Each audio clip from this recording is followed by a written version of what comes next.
ফেনী এক আসনে বেগম খালেদা জিয়ার মৃত্যুজনিত কারণে বিএনপির বিকল্প প্রার্থী বিএনপির সহ আন্তর্জাতিক বিষয়ক সম্পাদক ব্যারিস্টার রুমিন ফারহানা। অবশেষে আলোচনার অবসান। বিএনপির ভারপ্রাপ্ত চেয়ারম্যান তারেক রহমানের নির্দেশনায় আসন্ন জাতীয় সংসদে নির্বাচনে বিএনপি থেকে প্রার্থী হচ্ছেন তিনি। ছিলেন ওনার সঙ্গে দেখা করতে, তখন উনি বলেছিলেন যে আমাকে কেন রুমিনকে কি হলো, রুমিনেরটা কি হলো, কেন মনোনয়ন দেওয়া হলো না।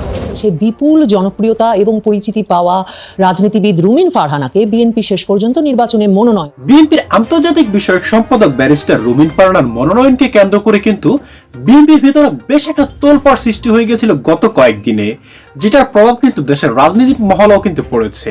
তবে যেখানে ব্যারিস্টার রুমিন ফারহানার দল থেকে মনোনয়ন না পাওয়ার বিষয়টি একেবারে 100% নিশ্চিত হয়ে গেছে, সেখানেই কিন্তু আবার নতুন করে সুযোগ তৈরি হয়েছে এই রুমিনের জন্য।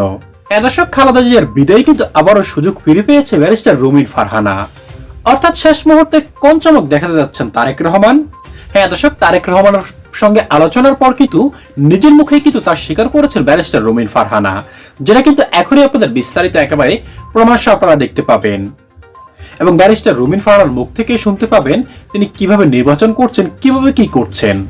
তাই আপনার কাছে দর্শক বিনীতভাবে অনুরোধ থাকবে আমাদের আজকের এই খুবই গুরুত্বপূর্ণ ভিডিওটি দর্শক একটু স্কিপ না করে একেবারে সম্পূর্ণ দেখবেন, কিন্তু তবেই কিন্তু আজকের এই নিউজটির মধ্যে যে গুরুত্বপূর্ণ তথ্যগুলি রয়েছে দর্শক, সেটা কিন্তু আপনারা ভালো করে জানতে পারবেন। তাই তার আগে আপনার কাছে ছোট্ট করে একটি অনুরোধ দর্শক, আপনি যদি আমাদের চ্যানেলের নতুন সদস্য হয়ে থাকেন, আশা করি অবশ্যই চ্যানেলটি সাবস্ক্রাইব করে বেল আইকনটি অন করে দেবেন এবং ভিডিওতে একটি লাইক দিয়ে সম্পূর্ণ ভিডিওটি কন্টিনিউ করতে থাকবেন। তাহলে চলুন সম্মানিত প্রিয় দর্শক, আগে আপনাকে সেই গুরুত্বপূর্ণ ভিডিওটি আগে দেখিয়ে নিয়ে আসি, যেখানে রুমিন ফারহানা কথা বলছেন।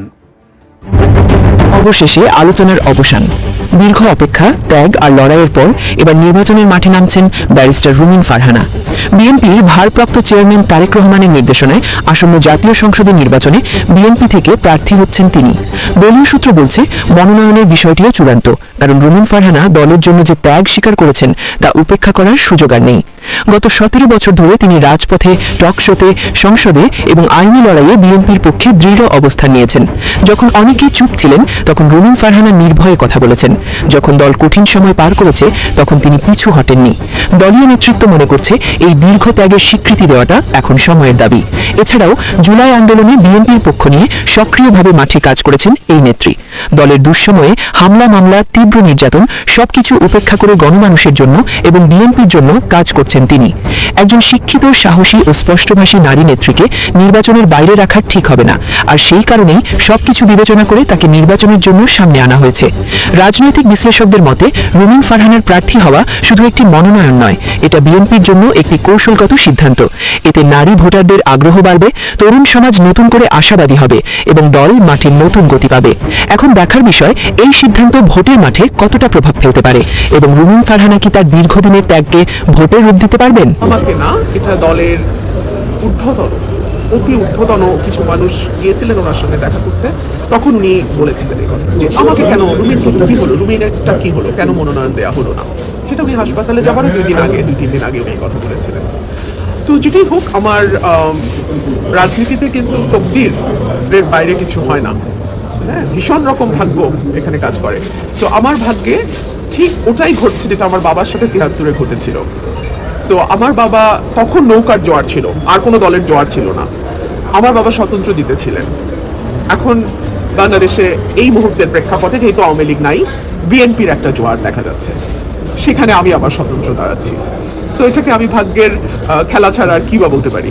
যদি কোনো বেইনসাফ হয়ে থাকে সেই বিচার আমি আমার ভোটারদের হাতে ছেড়ে দিই। দলের যখন দুঃসময় ছিল তখন দেশনেত্রী বেগম খালেদা জিয়া নেতৃত্বে ছিলেন।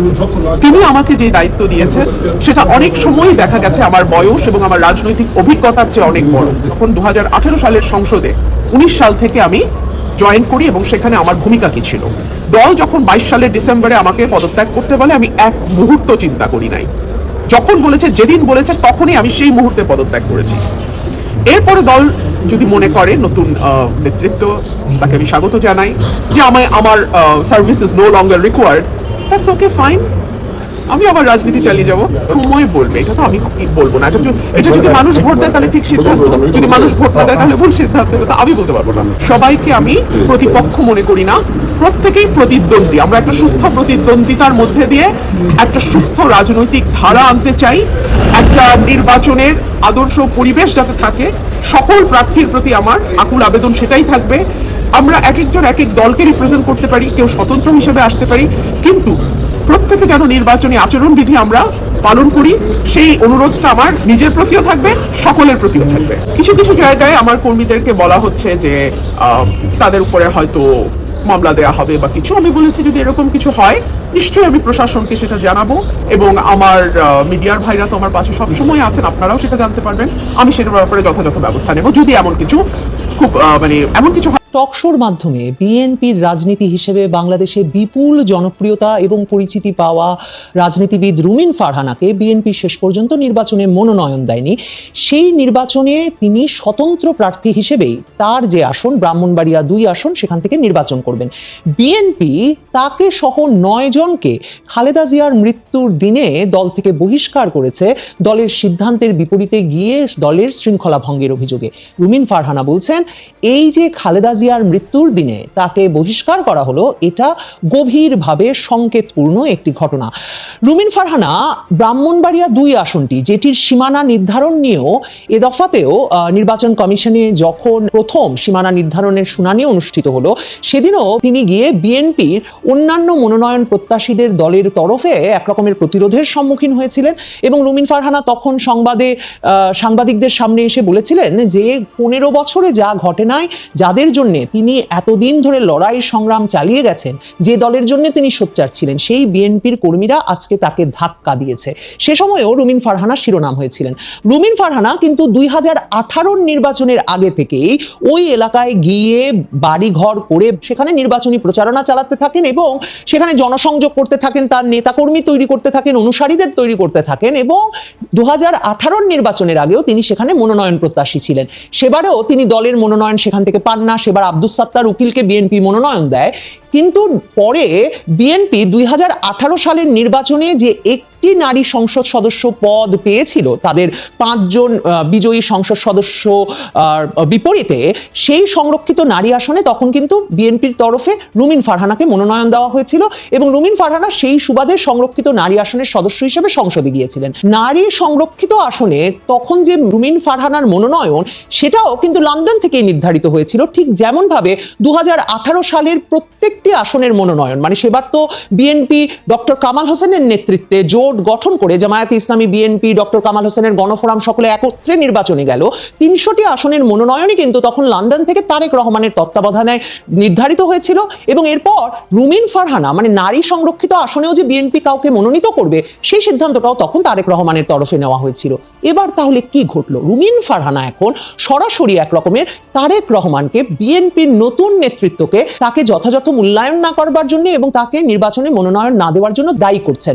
তিনি কোনো রাগঢাক রাখেন নাই। যখন 4 নভেম্বর বিএনপি প্রথম অধিকাংশ আসনের মনোনয়ন দিয়ে দিল এবং তারপর থেকে টকশোতে গিয়ে সংবাদ মাধ্যমের প্রশ্নের জবাবে রুমিন ফারহানা বলে আসছিলেন দল মনোনয়ন দিক বা না দিক, তিনি ব্রাহ্মণবাড়িয়া 2 এই আসন থেকে নির্বাচন এবার করবেনই। এবং তখন থেকেই তিনি এই কথাও বলে আসছিলেন যে তার নেতাকর্মী অনুসারীরা বলে আসছিলেন যে রুমিন ফারহানা ব্যতীত কোনো জোটের প্রার্থীকে যদি এই আসনে মনোনয়ন দেওয়া হয় তাহলে তিনি জামানত হারাবেন, কারণ রুমিন ফারহানার অনুসারীরা কেউ সেই জোট প্রার্থীর পক্ষে কাজ করবেন না। কিন্তু শেষ পর্যন্ত বিএনপি সেখানে জোট শরিক জমিয়তে উলামায়ে ইসলাম বাংলাদেশের সহসভাপতি মাওলানা জুনায়েদ আল হাবিবকে মনোনয়ন দিয়েছে। তিনি সেখানে খেজুর গাছের পক্ষে নির্বাচন করবেন। মির্জা ফখরুল ইসলাম আলমগীর যেদিন এই নামটি ঘোষণা করেছেন, তিনি সেদিন বলেন সকলকে খেজুর গাছের পক্ষে ভোট দিয়ে ধানের শীষের জন্য কাজ করতে হবে এবং বিএনপির যেসব নেতারা এই দলীয় সিদ্ধান্তের বাইরে গিয়ে কোনো কাজ করবেন তাদেরকে দল বহিষ্কার করবে বা দল কড়া সিদ্ধান্ত নেবে। রুমিন ফারহানা তখনও বলে রেখেছিলেন দল যদি বহিষ্কার করে বা শৃঙ্খলা ভঙ্গের অপরাধে কোনো ব্যবস্থাও নেয় তাও তার কিছু করার নাই, তিনি নির্বাচন করবেনই। খালেদা জিয়ার মৃত্যুর দিনে বিএনপি শেষ পর্যন্ত রুহুল কবির রিজভী স্বাক্ষরিত এই বিজ্ঞপ্তি সংবাদ মাধ্যমে পাঠায়, যেখানে তারা বলে যে রুমিন ফারহানা সহ 9 জনকে তারা দলীয় সিদ্ধান্ত অমান্য করে সাংগঠনিক কর্মকাণ্ড পরিচালনার জন্য জাতীয় নির্বাহী কমিটির পরিচালনার জন্য বহিষ্কার করছে। এর মধ্যে বিএনপির জাতীয় নির্বাহী কমিটির সহ আন্তর্জাতিক বিষয়ক সম্পাদক হিসেবে দায়িত্ব পালনরত রুমিন ফারহানা যেমন ছিলেন, ঢাকা মহানগর উত্তর বিএনপির সাবেক আহ্বায়ক সাইফুল আলম নীরব, কেন্দ্রীয় নির্বাহী কমিটির সদস্য হাসান মামুন সহ 9 জন আছেন। হাসান মামুন হচ্ছেন নুরুল হক নুরুর আসনে যিনি পটুয়াখালীতে ক্রমাগতভাবে 5ই আগস্টের পর থেকে কিন্তু প্রতিরোধ তৈরি করে গেছেন নুরুল হক নুরুর বিষয়ে, কারণ তারেক রহমান গত 2024-এর অক্টোবরেই জানিয়ে দিয়েছিলেন যে দল যাতে নুরুল হক নুরুর পক্ষে কাজ করে। কিন্তু হাসান মামুন এক দফা কিন্তু সারা রাত নুরুল হক নুরুকে এক জনসভায় তার সমর্থকেরা আটকে রেখেছিলেন, এরপর সেনাবাহিনীর গিয়ে তাকে উদ্ধার করে আনতে হয়েছিল নুরুল হক নুরুকে। কাজেই হাসান মামুনও বছরের পর বছর ধরে পটুয়াখালীতে এই প্রস্তুতি নিয়েছেন ঠিক রুমিন ফারহানার মতোই, যে তিনি কাজ করবেন এবং তিনি সেখান থেকে নির্বাচন করবেন। এখন তিনি মনোনয়ন পান নাই, মনোনয়ন পেয়েছেন দলের বাইরের একজন, তিনি হাসান মামুন, সাইফুল আলম নীরব, রুমিন ফারহানা সহ এই 9 জনই তাই স্বতন্ত্র হিসেবে মনোনয়নপত্র দাখিল করেছেন। এরা সবাই দৃঢ় প্রতিজ্ঞ যে এরা নির্বাচন করবেন। কিন্তু খুব স্বাভাবিকভাবে স্বল্প পরিচিত হওয়ায় রুমিন ফারহানার মনোনয়ন না পাওয়ার মতো আলোচনা আলোড়ন আর কেউ তুলতে পারছেন না, কারণ সকলেই রুমিন ফারহানাকে চেনেন, তিনি একজন সর্বজন পরিচিত ব্যক্তি এবং সকলেই বিএনপি বলতে রুমিন ফারহানাকে চেনেন বা রুমিন ফারহানা বলতেই বিএনপিকে বোঝেন। সেখানে বিএনপি এমন একজন সোচ্চার, মানে গত বহু বছর ধরে আওয়ামী লীগ শাসনের বিরুদ্ধে, শেখ হাসিনার শাসনের বিরুদ্ধে সোচ্চার সাহসী কণ্ঠ রুমিন ফারহানাকে কেন বিএনপি মনোনয়ন দিল না, সেই প্রশ্নটা বারবার উঠছে। রুমিন ফারহানা সরাসরি বলছেন যে তিনি খালেদা জিয়ার রাজনীতি এগিয়ে নিতে কাজ করবেন। তিনি সরাসরি বলছেন নতুন নেতৃত্ব তাকে যথাযথ মূল্যায়ন না করলেও তার কিছু করার নাই, তার রাজনীতি তাকে করতে হবে। আর রুমিন ফারহানা সবচেয়ে বিস্ফোরক যে মন্তব্যটা করছেন, তিনি বলছেন হাসপাতালে যাওয়ার 2 দিন আগেও নাকি খালেদা জিয়া বিএনপির ঊর্ধ্বতন শীর্ষতম নেতৃবৃন্দকে জিজ্ঞেস করেছিলেন যে কেন রুমিন ফারহানা মনোনয়ন পেলেন না। তার মানে রুমিন ফারহানা কি বলতে চাইছেন যে তিনি খালেদা জিয়া পক্ষের লোক, বিএনপিতে তিনি মনোনয়ন না পাওয়ায় খালেদা জিয়া রুষ্ট ছিলেন, কিন্তু মনোনয়নের পুরো বিষয় যিনি নিয়ন্ত্রণ করছেন মানে তারেক রহমান, তিনি তাকে মনোনয়ন দিতে চাইছেন না এবং তিনি তার প্রতি রুষ্ট, তাকে দল থেকে বাদ দিতে চাইছেন। এবং সে কারণেই রুমিন ফারহানা বলছেন যে খালেদা জিয়ার মৃত্যুর দিন তার বহিষ্কারের খবরটা আসা ভীষণভাবে সংকেতপূর্ণ। রুমিন ফারহানা তার মানে তারেক রহমানের বিপক্ষে সরাসরি দাঁড়াচ্ছেন। রুমিন ফারহানা তার মানে সরাসরি সংবাদ মাধ্যমের সামনে ইঙ্গিত করতে চাইছেন যে বিএনপির ভেতরে খালেদা জিয়া পক্ষ আর তারেক রহমান পক্ষ আছে, নাকি রুমিন ফারহানা এই আলোচনাটা সংবাদ মাধ্যমের সামনে ফাঁস করে এই আলোচনাটা দানা বেঁধে উঠতে সহায়তা করতে চাইছেন যে বিএনপিতে খালেদা জিয়া পক্ষ বঞ্চিত হচ্ছে তারেক রহমান নেতৃত্বে আসার। হ্যাঁ দর্শক, তারেক রহমান কিন্তু এটা খুবই কিন্তু ভুল করছেন, যদিও আমাদের বলায় কিছুই যায় আসে না।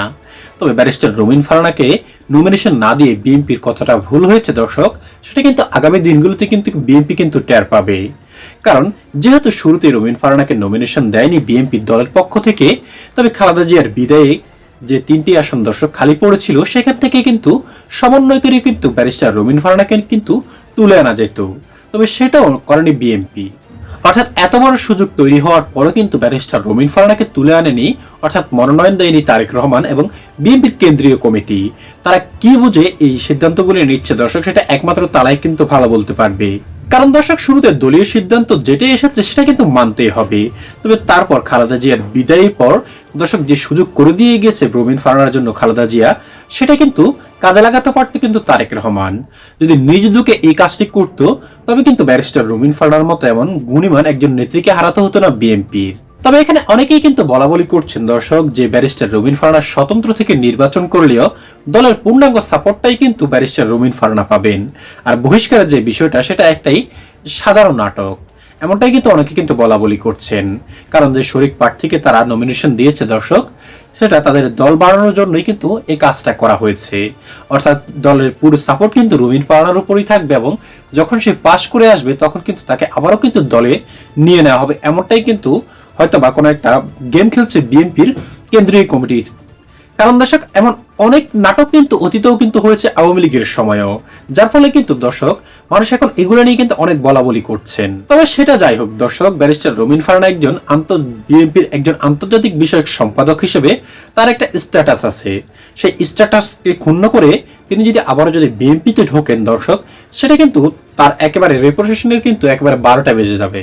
কারণ দল থেকে মনোনয়ন পেয়ে দলের মনোনীত হয়ে নির্বাচন করে পাশ করে আসা আর স্বতন্ত্র থেকে নির্বাচন করে পাশ করে আসা দর্শক, বিষয়টা কিন্তু এক জিনিস নয়। তাই অবশ্যই কিন্তু ব্যারিস্টার রুমিন ফারহানার কিছুটা হলেও কিন্তু মান সম্মানের উপর আঘাত এসেছে এই মনোনয়ন কাণ্ডের পর। আশা করব ব্যারিস্টার রুমিন ফারহানা স্বতন্ত্র থেকে নির্বাচন করে যদিও পাশ করে আসে, সে তার মন মতোই সিদ্ধান্ত নিবে। কারণ ব্যারিস্টার রুমিন ফারহানা দর্শক অনেক জেদি কিন্তু, আমরা যতটুকু জানি আর কি। মূল কথা হলো দর্শক, ব্রাহ্মণবাড়িয়া 2 আসন অর্থাৎ ব্যারিস্টার রবিন ফারহানার আসনের জনগণ কাকে চাচ্ছে সেটাই হলো মূল কথা। যতটুকু অনলাইনে দর্শক সোশ্যাল মিডিয়াতে দেখা যাচ্ছে, ব্যারিস্টার রবিন ফারহানার জনপ্রিয়তা কিন্তু তার আসলে কিন্তু হিউজ পরিমাণে রয়েছে। আর সেজন্যই কিন্তু দর্শক আগে যে বলেছিলাম যে বিএনপি এটা ভুল করেছে অথবা তারেক রহমান এটা ভুল করেছে, দর্শক এই বিষয়গুলো আমাদের চোখে পড়লেই কিন্তু আমরা এতটুকুই কিন্তু ধারণা করতে পারি যে বিএনপি এটা ভুল করেছে যে ব্যারিস্টার রবিন ফারহানাকে মনোনয়ন না দিয়ে। সম্মানিত দর্শক শ্রোতা, এই সম্পর্কে আপনার মতামত কি সেটা অবশ্যই আমাদের কমেন্ট বক্সে জানিয়ে যাবেন এবং পরবর্তীতে এরকম নিত্য নতুন আপডেটগুলি পেতে অবশ্যই আমাদের চ্যানেলটি সাবস্ক্রাইব করে বেল আইকনটি অন করে দিবেন এবং অবশ্যই ভিডিওতে একটি লাইক দিয়ে সুন্দর একটি কমেন্ট করে দিয়ে যাবেন, যেটা পরবর্তীতে আপনাদের সামনে নিত্য নতুন আপডেটগুলি তুলে ধরার জন্য আমাদেরকে অনেকটাই অনুপ্রাণিত করবে। দর্শক আজ এ পর্যন্ত, ভালো থাকবেন সকলে, আশা করি। খোদা হাফেজ।